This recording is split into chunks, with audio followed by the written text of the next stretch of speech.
रतन टाटा के निधन के बाद देश भर में लोग उनके सेवा भाव, दयालुता, विनम्रता और उनके योगदानों को याद कर रहे हैं। उनके कई बेमिसाल किस्से हैं जिसका जिक्र उनके करीबियों ने किया है। दरअसल साल 2000 की शुरुआत में कई देशों के बीच सुपर कंप्यूटर को लेकर होड़ मची हुई थी। हालांकि टाटा ग्रुप की जानी मानी कंपनी टीसीएस के एमडी रामादुरई ऐसा सुपर कंप्यूटर बनाने की सोच रहे थे जो बाकी सुपर कंप्यूटर्स को टक्कर दे सके।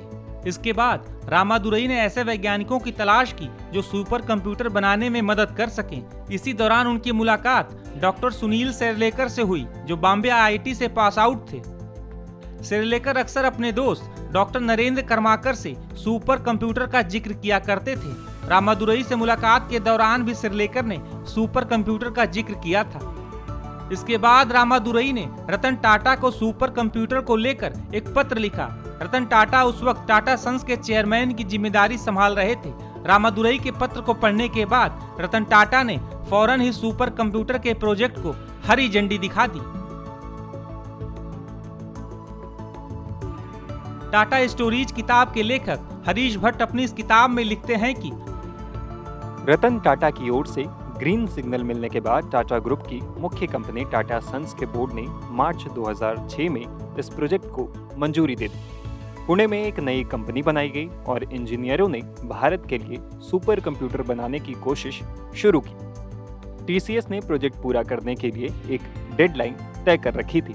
हालांकि इस बीच अचानक डॉक्टर नरेंद्र कर्माकर ने प्रोजेक्ट छोड़ दिया और ऐसा लगा कि ये प्रोजेक्ट अधर में लटक गया है। हालांकि इसके बावजूद डॉक्टर शेरलिंकर ने हिम्मत नहीं हारी और अपनी टीम के साथ दिन रात इस प्रोजेक्ट को लेकर मेहनत करते रहे। इस बीच सुपर कंप्यूटर प्रोजेक्ट को लेकर एक बड़ी समस्या खड़ी हो गई। टीसीएस जो सुपर कंप्यूटर बना रहा था उसे दुनिया के टॉप 10 सुपर कंप्यूटर में शामिल होने के लिए कम से कम 100 टेराफ्लॉप की स्पीड पकड़ना जरूरी था। लेकिन कई प्रयासों के बाद भी टीसीएस का एका नाम का सुपर कंप्यूटर 97 टेराफ्लॉप से आगे नहीं जा पा रहा था। कई प्रयासों के बाद भी सफलता मिलती नहीं दिख रही थी। इसी दौरान इस प्रोजेक्ट में शामिल एक शख्स को रूसी इंजीनियर दोस्त की याद आई जो इस तरह के काम में माहिर था।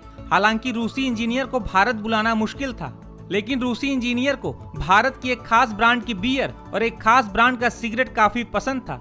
रूसी इंजीनियर के भारतीय दोस्त ने उसे बियर और सिगरेट का वादा करके भारत बुला लिया।